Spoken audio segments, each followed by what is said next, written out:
पत्रकार मित्रों, बहुत दिनों के बाद आपको मिलने का यह अवसर आया है। आज हिंदी दिवस है, उसके उपलक्ष्य में आप सबको शुभेच्छा। मैं और मेरे कुछ सहयोगी जो कुष्ठ पीड़ितों के क्षेत्र में काम करते हैं, ऐसे आज राष्ट्रपति जी को मिलने का कारण ये था कि 2007 में मैंने और मेरे साथ आए हुए प्रतिनिधि वहाँ बैठे हैं। प्रेस स्टेटमेंट में उनके नाम है।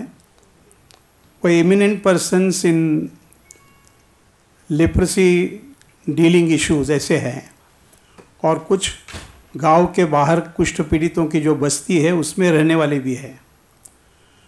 तो 2007 में मैंने राज्यसभा में एक कुष्ठ पीड़ितों का सशक्तिकरण करने के लिए, एम्पावरमेंट करने के लिए एक पिटीशन, याचिका दी थी। जैसे पार्लियामेंट की परंपरा होती है, वो याचिका समिति ने एक साल में अलग अलग स्थानों पर जाकर जांच की, चर्चा की, हमें भी बुलाया, और नवंबर 2008 में उन्होंने अपना रिपोर्ट राज्यसभा को प्रस्तुत किया। पार्लियामेंट्री पद्धति के अनुसार कुछ दिनों के बाद एक्शन टेकन रिपोर्ट आता है, जब सरकार कुछ करती है तब। तो 2 साल के बाद, मतलब नवंबर 2010 में एक्शन टेकन रिपोर्ट भी राज्यसभा के पटल पर रखा गया, और उसमें हम लोगों ने जो मांगे की थी उसको स्वीकार करने के मोटे तौर पर कहा था। मांगों के बारे में मैं अंत में कहता हूँ। ये मांगे ऐसी थी कि उनका अलग अलग मंत्रालय से संबंध था।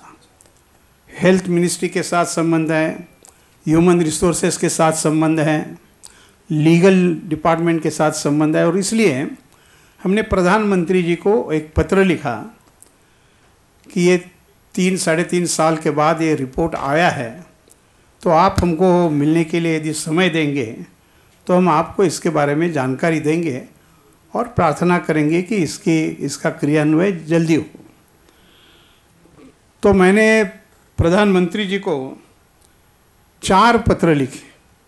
वो 4 पत्रों के डेट्स भी, पहला पत्र 1 जनवरी 2011 को लिखा, फिर दूसरा 20 जनवरी को, तीसरा 10 मार्च को, और कोई भी प्रतिसाद ना आने के कारण, जिसको हम SOS कहते हैं, सेव आवर सोल्स, ऐसा एक पत्र, चौथा पत्र उनको हमने 9 मार्च को भेजा। प्रधानमंत्री से कोई प्रतिसाद नहीं आया। संवेदनहीनता का यह एक अजब नमूना है कि इतने गंभीर विषय पर पत्र लिखने के बाद एक्नॉलेजमेंट भी नहीं, मुलाकात देना तो दूर ही हो गया।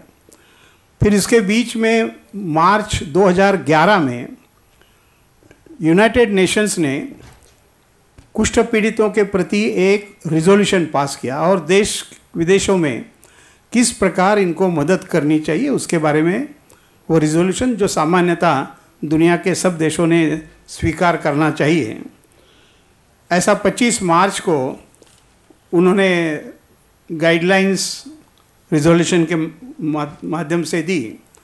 और फिर क्या करना है, ऐसा हमारे सामने जब सवाल आया, तो फिर अंतिम, वैसे कुष्ठ पीड़ित जो होते हैं वो समाज के अंतिम से अंतिम सीढ़ी में होते हैं, क्योंकि उनको गांव के बाहर निकाला जाता है, परिवार के बाहर निकाला जाता है। बाकी सारी बातें आप जानते हैं, उसका मैं अधिक वर्णन करने की आवश्यकता नहीं समझता हूँ। लेकिन वहाँ से लेकर राष्ट्रपति तक ये बात ले जाना हमने उचित समझा, और इसलिए आज राष्ट्रपति जी की मुलाकात हुई। उन्होंने हमारी बातें सुनी, ये भी कहा कि ये गंभीर विषय है, क्योंकि वो पहले हेल्थ मिनिस्टर भी रही हैं, और मैं इसमें व्यक्तिशः दखल दूंगी, ऐसा उन्होंने आश्वासन दिया। अब मांगों के बारे में मैं 2-4 मिनट में बताऊंगा।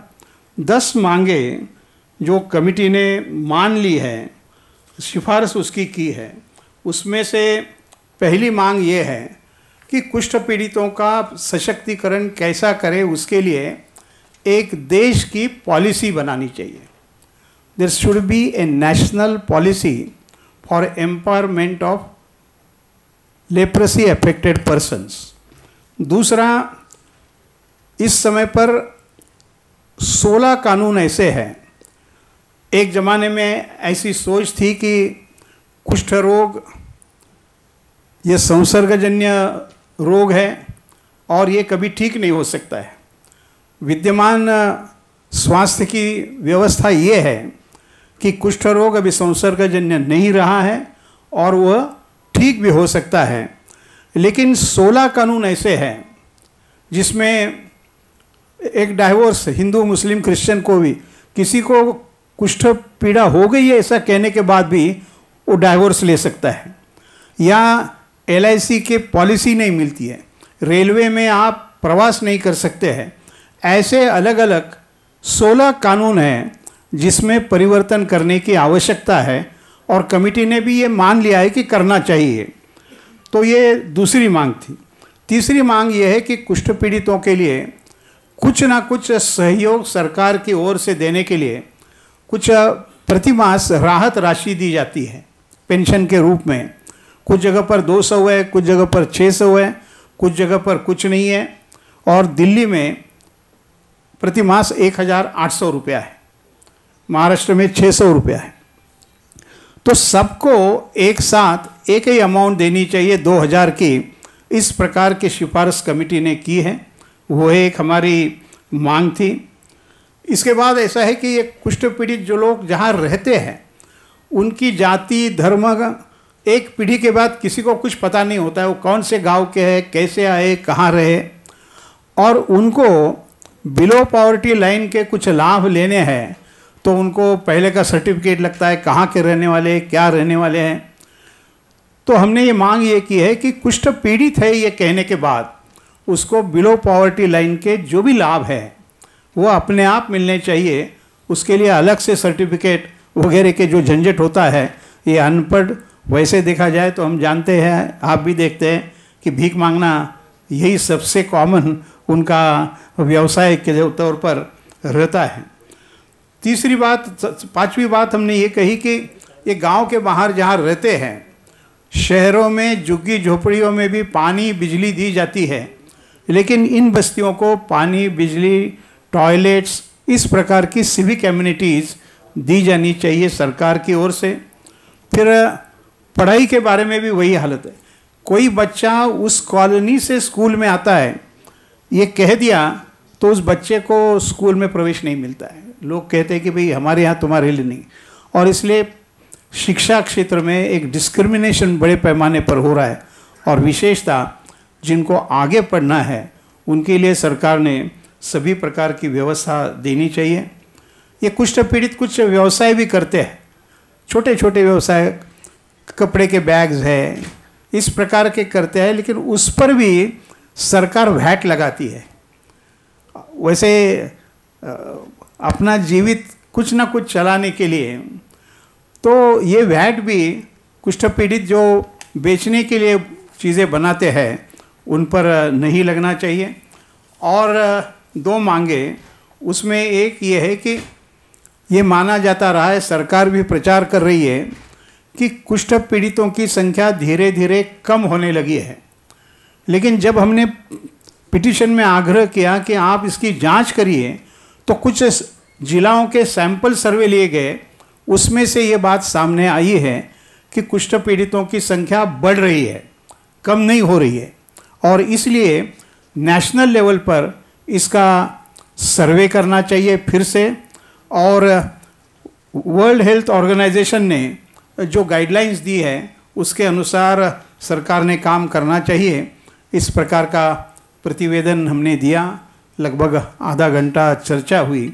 चर्चा के अंत में उन्होंने कहा कि मैं इसमें व्यक्तिशः देखूंगी, और मुझे ऐसा लगा कि एक शोषित, पीड़ित और समाज के सबसे नीचे से नीचे के लोग और उनके प्रति केंद्र सरकार की जो संवेदनहीनता है वो आपको बताएं, और आप भी इसके संबंध में अपने अपने ढंग से जो मदद कर सकते हैं वो मदद कीजिए।